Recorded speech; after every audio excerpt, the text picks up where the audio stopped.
Hi friends, welcome to our channel Choro Talks. இன்னைக்கு நம்ம pronouns சீரீஸ்ல relative pronouns பத்தி பார்க்க போறோம். Relative pronouns அப்படின்னா என்னன்னா pronouns that relate or refers back the noun are called as relative pronouns. Relative pronouns topic உள்ள போறதுக்கு முன்னாடி first of all what is main clause and subordinate clause அப்படிங்கறத பார்க்கலாம். இப்போ நம்ம சீக்வென்ஸா சென்டென்சஸ் சொல்றோம்னு வெச்சுக்கோங்க. For example, he wanted to go to India because his mother was born there. இது ஒரே ஒரு சென்டென்ஸ் தான். பட் இந்த சென்டென்ஸை நம்ம ரெண்டா பிரேக் பண்ணலாம். First part and second part. he wanted to go to India இதோட பிரேக் பண்ணோம்னா he wanted to go to India அப்படிங்கிறது main clause. because his mother was born there அப்படின்னா அந்த second part of the sentence வந்து subordinate clause.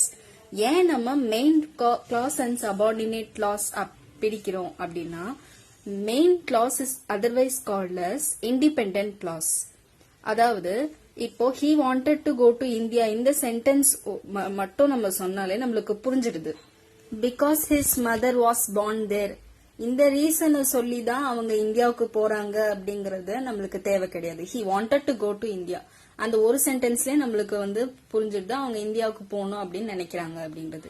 இந்த sentence ஒரு complete சென்டென்ஸா மாறிடுது. அதுக்கு இந்த because his mother was born there என்ற சென்டென்ஸ் அவ்வளவா தேவை கிடையாது. அப்போ அந்த ஃபர்ஸ்ட் சென்டென்ஸ main clause or independent clause அப்படின்னு நம்ம சொல்றோம். அதாவது அந்த ஒரே ஒரு சென்டென்ஸே நம்மளுக்கு போதும், நம்ம என்ன சொல்ல வரோங்கிறது மத்தவங்களுக்கு புரிஞ்சிடும். நம்ம எக்ஸ்ட்ராவா ரீசன்ஸ அடிக்கிட்டு போக வேண்டாம். அந்த எக்ஸ்ட்ரா ரீசன்ஸ் நம்ம சென்டென்சஸ் சொல்றோம் இல்லையா, அதுதான் சபார்டினேட் கிளாஸ். இந்த சபார்டினேட் கிளாஸ டிபெண்டன்ட் கிளாஸ் அப்படின்னு சொல்றாங்க. இப்போ இந்த எக்ஸாம்பிள்லயே பார்க்கலாம். Because his mother was born there அப்படின்னு நம்ம சொல்றோம் இல்லையா, இந்த சென்டென்ஸ் அப்படியே தனியா சொல்லி பாருங்க. Because his mother was born there ஏதாவது மீனிங் இருக்கா? ஒண்ணுமே இல்ல. இந்த சபார்டினேட் கிளாஸ ஒரு வேலிடான மெயின் கிளாஸ் கூட சேர்த்தாதான் ஒரு ஃபுல் கம்ப்ளீட் சென்டென்ஸா அது மாறும். சோ அதனாலதான் மெயின் கிளாஸ் அண்ட் சபார்டினேட் கிளாஸ நம்ம பிரிச்சு சென்டென்ஸ நம்ம பார்க்கும்போது கம்ப்ளீட் சென்டென்ஸா வருதா அப்படிங்கறது நம்மளுக்கு தெரிய வரும். மெயின் கிளாஸ் அப்படின்னா அந்த சென்டென்ஸ்ல both subject and predicate or object, subject and object இருக்கும் அந்த சென்டென்ஸ்ல, அது இண்டிபெண்டன்ட் கிளாஸ்னு சொல்லுவோம். சபார்டினேட் கிளாஸ் அப்படின்னா அதுல சப்ஜெக்ட் ஆப்ஜெக்ட் எதுவுமே இருக்காது, பட் அது ஒரு சென்டென்ஸ் தான். அது வந்து ஒரு மெயின் கிளாஸ் கூட சேர்ந்தாதான் கம்ப்ளீட் சென்டென்ஸா மாறும். அந்த சபார்டினேட் கிளாஸ நம்ம டிபெண்டன்ட் கிளாஸ் அப்படின்னு சொல்லுவோம். ரிலேட்டிவ் ப்ரொனவுன்ஸ் பத்தி கிளியரா புரிஞ்சுக்கணும்னா மெயின் கிளாஸ் அண்ட் சபார்டினேட் கிளாஸ்னா என்ன அப்படிங்கறத நம்ம ஃபர்ஸ்டே பார்த்துட்டோம்னா நம்மளுக்கு ஈஸியாவே புரிஞ்சிடும். இப்போ நம்ம டைரக்டா ரிலேட்டிவ் ப்ரொனவுன்ஸ் டாபிக் உள்ள போகலாம். இந்த ரிலேட்டிவ் ப்ரொனவுன்ஸ் ஃபர்ஸ்ட் என்ன அப்படின்னா who, whose, which, that, whom இந்த 5 வேர்ட்ஸையும் நம்ம ரிலேட்டிவ் ப்ரொனவுன்ஸ் சொல்லுவோம் ஒரு சென்டென்ஸ்ல. நம்ம ஆல்ரெடி இன்ட்ராகேட்டிவ் ப்ரொனவுன்ஸ் அப்படின்ற வீடியோல நான் சொல்லியிருந்தேன். இந்த WH words who, whose, which இதெல்லாமே இன்ட்ராகேட்டிவ் ப்ரொனவுன்ஸ், அதாவது கொஸ்டின் ப்ரொனவுன்ஸா நம்ம ஒரு சென்டென்ஸ்ல யூஸ் பண்ணுவோம், கொஸ்டின் பண்றதுக்கு யூஸ் பண்ணுவோம் அப்படின்னு சொல்லியிருந்தேன். இப்போ மறுபடியும் இந்த who, whose இதெல்லாம் ரிலேட்டிவ் ப்ரொனவுன்னா எப்படி வருது அப்படின்னு சொல்லிட்டு நம்ம பார்க்கலாம். For example, this is the boy, he won the first place in the race. இது வந்து ரெண்டு இண்டிபெண்டன்ட் சென்டென்ஸ். இந்த சென்டென்ஸை எப்படி கம்பைன் பண்ணலாம்னு பார்க்கலாம். this is the boy who won the first place in the race. இப்போ இந்த who அப்படிங்கிற ரிலேட்டிவ் ப்ரொனவுனை சேர்த்து நம்ம ரெண்டு சென்டென்ஸ ஒரு சென்டென்ஸா மாத்திட்டோம். ஃபர்ஸ்ட் நம்ம என்ன சொன்னோம், this is the boy, he won the first place in the race. இப்போ இந்த ரெண்டு சென்டென்ஸும் ஒரு ரிலேட்டிவ் ப்ரொனவுன் who அப்படிங்கறத வச்சு this is the boy who won the first place in the race அப்படின்னு மாத்திட்டோம். நம்ம ஏன் இப்படி ரிலேட்டிவ் ப்ரொனவுன் வச்சு மாத்துறோம் அப்படின்னா ரெண்டு சென்டென்ஸுமே ஒரே பர்சனை தான் நம்ம வந்து பாயிண்ட் அவுட் பண்ணி நம்ம சொல்றோம். சோ நம்ம ரெண்டு சென்டென்ஸ்க்கோ ஒரு ரிலேஷன் கொடுக்கணும், ரிலேட் பண்ணணும். ரெண்டு சப்ஜெக்ட்மே ஒருத்தர் தான் அப்படின்ற போது நம்ம ரிலேட் பண்றோம். அந்த பாய் அப்படிங்கறவங்கள அந்த நவுன் அப்படியே ரிஃப்ளெக்ட் பேக் பண்றோம் who அப்படின்னு. Boy equal to who. நம்ம ஃபர்ஸ்ட் நான் அந்த ரிலேட்டிவ் ப்ரொனவுன்ஸ் பத்தி நான் என்ன சொல்லியிருந்தேன்னா pronouns that relate or reflects back the noun itself. நம்ம ஒரு சென்டென்ஸ்ல யார வந்து நவுனா நம்ம ரெப்ரசென்ட் பண்றோமோ அந்த நவுனை வச்சே நம்ம ரிலேட்டிவ் ப்ரொனவுன் நம்ம என்னென்ன பாக்குறோமோ who, whose அதை வச்சு நம்ம ரிஃப்ளெக்ட் பேக் பண்ணுவோம். சோ இப்ப நம்ம இந்த சென்டென்ஸ்ல ஹூன்னு சொல்லிருக்கோம்னா அந்த ஹூ வந்து the boy தான் நம்ம ரெப்ரசென்ட் பண்றோம். This is the boy who won the first place in the race. Next whom அப்படிங்கிற வேர்டை எப்படி ரிலேட்டிவ் ப்ரொனவுனா யூஸ் பண்றதுன்னு ஒரு எக்ஸாம்பிள் சென்டென்ஸ் மூலமா இப்ப நான் உங்களுக்கு சொல்றேன். I know the boy, he sits next to you. இது வந்து ரெண்டு இண்டிவிஜுவல் சென்டென்ஸ். இதை எப்படி ரிலேட்டிவ் ப்ரொனவுன் வச்சு ஒரே ஒரு சென்டென்ஸா மேக் பண்ணலாம் அப்படின்னா I know the boy whom sits next to you. So இப்போ உங்களுக்கு ஒரு கன்ஃபியூஷன் வரலாம். அப்போ whoக்கோ whomக்கோ என்ன ஒரு டிஃபரன்ஸ்? who அப்படின்னு எதுக்கு நம்ம யூஸ் பண்ணுவோம்னா ரெண்டு சென்டென்ஸ் நம்ம சொல்றோம், ரெண்டு சென்டென்ஸை வந்து கம்பைன் பண்ணணும்னா ரெண்டு சென்டென்ஸோட சப்ஜெக்டும் ஒருத்தரா தான் இருக்கணும். ஃபர்ஸ்ட் சொன்ன எக்ஸாம்பிள்ல this is the boy, he won the first place in the race அப்படின்னு நான் சொல்லியிருந்தேன். அதுல வந்து ரெண்டுமே ஒரே ஒரு சப்ஜெக்ட் தான், பாய் தான் வந்து சப்ஜெக்ட். ஆனா இந்த சென்டென்ஸ்ல I know the boy, he sits next to you அப்படின்னு சொல்றோம். இன்னொரு பர்சனை நம்ம பாயிண்ட் அவுட் பண்ற மாதிரி நம்ம சென்டென்ஸ் வச்சிருக்கோம். அப்போ அது வந்து ரெண்டு பர்சனா மாறிடுறாங்க. அப்போ நம்ம whom அப்படிங்கறத ஆப்ஜெக்ட்டுக்கு ரெப்ரசென்ட் பண்றோம். who அப்படிங்கிற வேர்டை சப்ஜெக்ட்டுக்கு ரெப்ரசென்ட் பண்ணக்கூடிய ஒரு ரிலேட்டிவ் ப்ரொனவுன். whom அப்படிங்கிறது ஆப்ஜெக்ட ரெப்ரசென்ட் பண்ணக்கூடிய ஒரு ரிலேட்டிவ் ப்ரொனவுன்.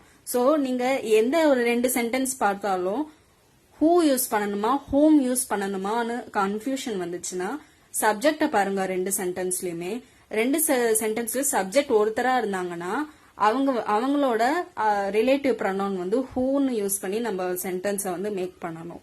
அதுவே ரெண்டு சென்டென்ஸ் வந்து இண்டிவிஜுவல் சென்டென்ஸ், சப்ஜெக்ட் வந்து வேற வேறையா இருக்காங்க, ஒரு ரெண்டு பர்சனா இன்வால்வ் ஆகுறாங்க அப்படின்னா அதுல ஆப்ஜெக்ட்டுக்கு நம்ம whomன்ற ரிலேட்டிவ் ப்ரொனவுனை யூஸ் பண்ணணும். இந்த who and whom ரெண்டுமே ரிலேட்டிவ் ப்ரொனவுன்ஸ். இந்த ரெண்டுமே பர்சன்ஸ், ஒரு சென்டென்ஸ்ல பர்சன்ஸ பாயிண்ட் அவுட் பண்ணக்கூடிய relative pronouns. Next whose relative ப்ரொனவுனை எப்படி யூஸ் பண்ணணும்னு பார்க்கலாம். இந்த whose ஒரு பர்சனோட திங்ஸ் ஆர் பிலாங்கிங்ஸா பாயிண்ட் அவுட் பண்றதுக்கு தான் நம்ம யூஸ் பண்ணுவோம் whose. or other words possessive form of who அப்படின்னு சொல்லலாம் whose. ஒரு எக்ஸாம்பிள் சென்டென்ஸ் மூலமா whose எப்படி யூஸ் பண்ணணும்னு பார்க்கலாம். he is the man, his car was stolen. இது ரெண்டு sentences. he is the man, his car was stolen. இந்த ரெண்டு சென்டென்ஸையும் ரிலேட்டிவ் ப்ரொனவுன் whose வச்சு எப்படி ஒரே சென்டென்ஸா நம்ம மேக் பண்ணலாம். he is the man whose car was stolen. He is the man whose car was stolen. So whose அப்படிங்கறத ஒரு பர்சனோட possession or belongings or things point out பண்றதுக்கு தான் நம்ம யூஸ் பண்றோம்.